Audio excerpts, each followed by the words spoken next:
Although the original American Indian cultures were highly diverse, they were similar in many of their traditions. Religious beliefs and rituals permeated every aspect of Indian life. Southwest tribes such as the Hopi and the Apaches had a rich and elaborate year-round sequence of ceremonials including songs, dances, and poetry. The Hopi performed dances to bring rain. The Apaches engaged in special dances and ceremonies to gain the support of the spirits before undertaking raids or going into war. The Plains tribes often sought contact with the spirits by going on a vision quest.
Archery, the practice or art of shooting with a bow and arrow, has played an important part in English history, being the main weapon of the foot soldier and instrumental in winning many battles in wars with the French, with whom we seem to be constantly at war during the Middle Ages.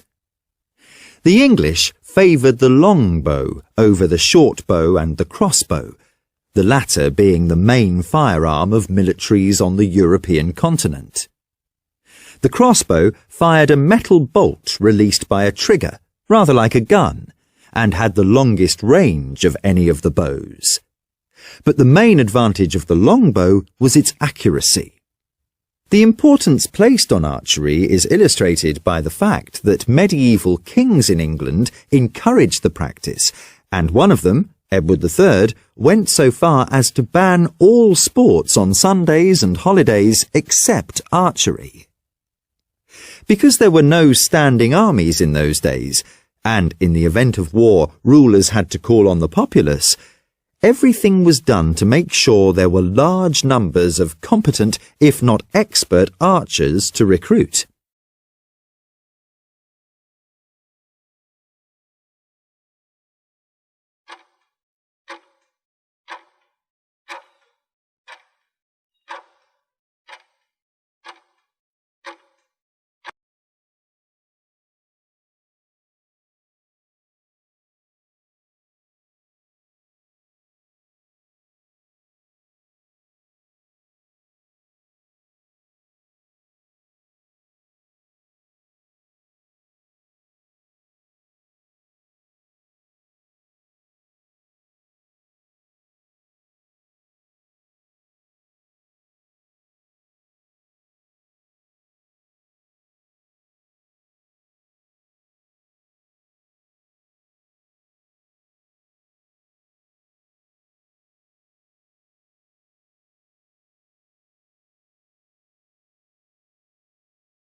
When societies were still mostly rural and agricultural, waste disposal was hardly an issue, partly because people tended to make use of everything, and partly because there was plenty of space to bury rubbish.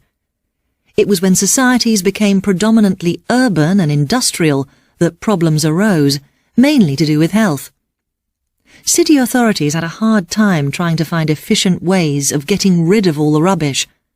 One of these was to get people to sort out their rubbish into different types, just as these days we are encouraged to separate our rubbish into different categories for easier removal and recycling. So, for example, kitchen rubbish was set aside and used for feeding animals.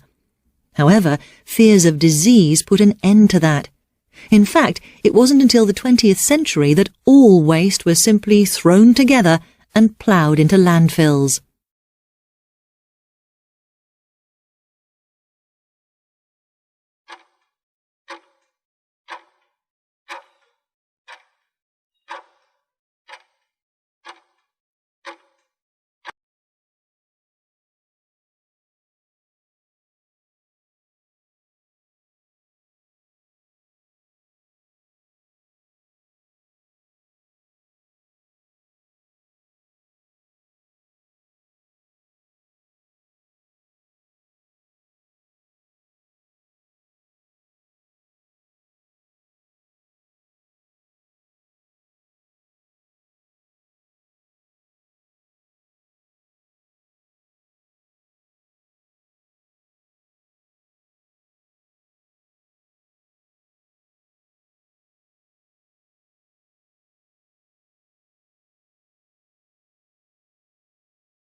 Leisure travel was, in a sense, a British invention.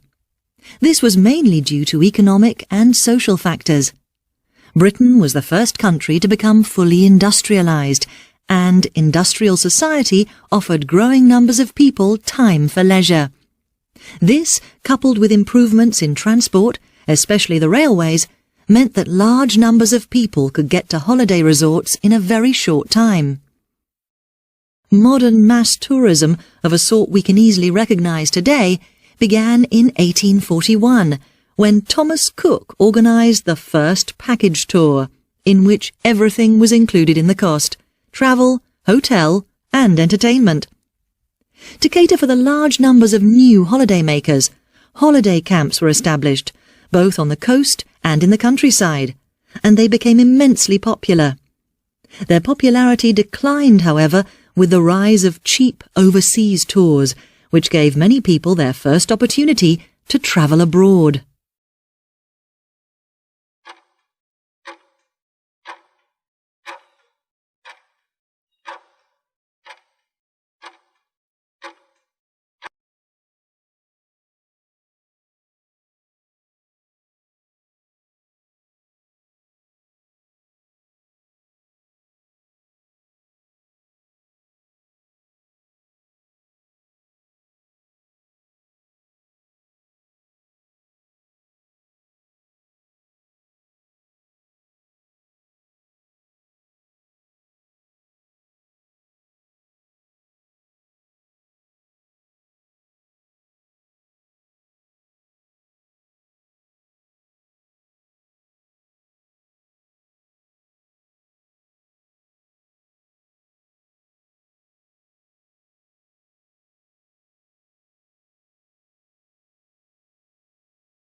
No news is good news may be true for most of us most of the time.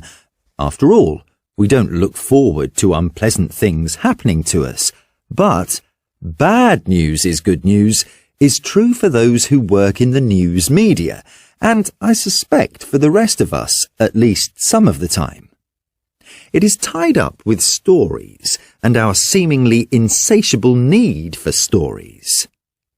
Have you ever been gripped by a story where nothing goes wrong for the characters? There's an incident in a Kingsley Amis novel that nicely illustrates this. The main character, Jake, comes home to find his wife chatting to a friend about a hairdresser both women know, who has moved with his family to somewhere in Africa. Jake listens in, expecting tales of cannibalism and such like. But no. The friend has just received a letter saying they love the place and are settling in nicely. Jake leaves the room in disgust. We demand to be entertained, and while we don't object to a happy ending, the characters have to have experienced loss, pain and hardship in one form or another along the way to have deserved it.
For some people, this proposition may seem far-fetched, but ending poverty is both morally necessary and actually feasible. All of us must play a role in making it happen. All human beings want and have a right to live in dignity, to determine our own destinies, and to be respected by other people. Despite the universality of these rights, our capacities to fulfill them vary enormously. And no dividing line is more profound in influencing the quality of our lives than the gulf between poverty and prosperity.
Well, there's a positive obligation on the bank to ensure that the people who are signing a loan guarantee know what they're doing.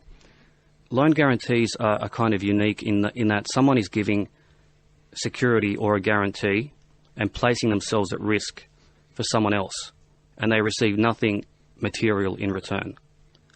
So you've got to ask yourself, why is this person doing this? Do they know what they're doing? They're risking a lot and not really getting anything back for it. So the imperative is that the bank must ensure that these people know what they're doing and that they fully understand the implications of what they're doing, and they know that their properties may be sold if another person doesn't meet their obligations.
Oh, it's very spooky. First of all, probability by itself is spooky. Let me show you how probability enters the system. You walk past a store window, and you see an image of yourself in the store window. You're straightened apart. You're not so bad, for a man of my age.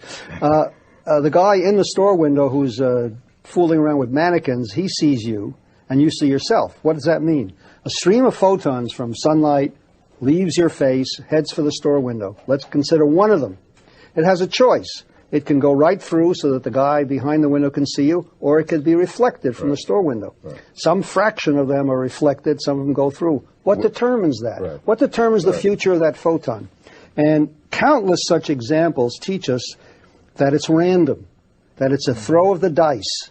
And that's where Einstein made his famous statement, God plays dice with the universe. At every instant of that single object, that quantum object, we have probability. We do not have certainty.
No, that's an important aspect. As you alluded to earlier, we've previously done work which has proven that in some situations, even people whose blood pressure is not high can benefit from blood pressure lowering therapy. So in this study, the main reason that we included patients was because of diabetes. We didn't care what their blood pressure was, whether it was high or low.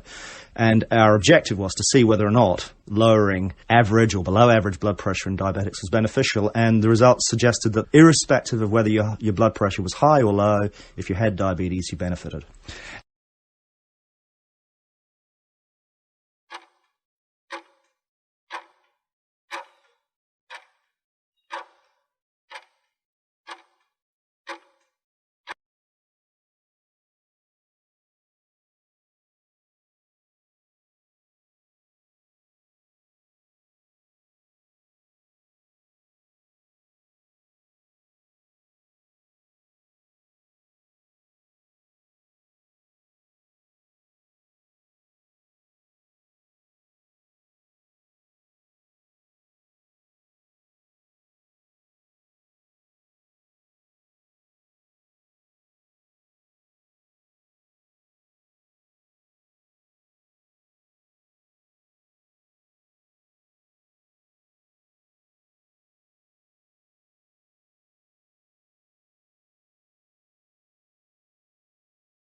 What's an article? I was asking myself this very question in the post office yesterday, standing in line waiting to sign for, as it so happens, an article. A postal article. Not the postal article. Now, before we get ahead of ourselves, an article in English is a word that precedes a noun, and simply indicates specificity.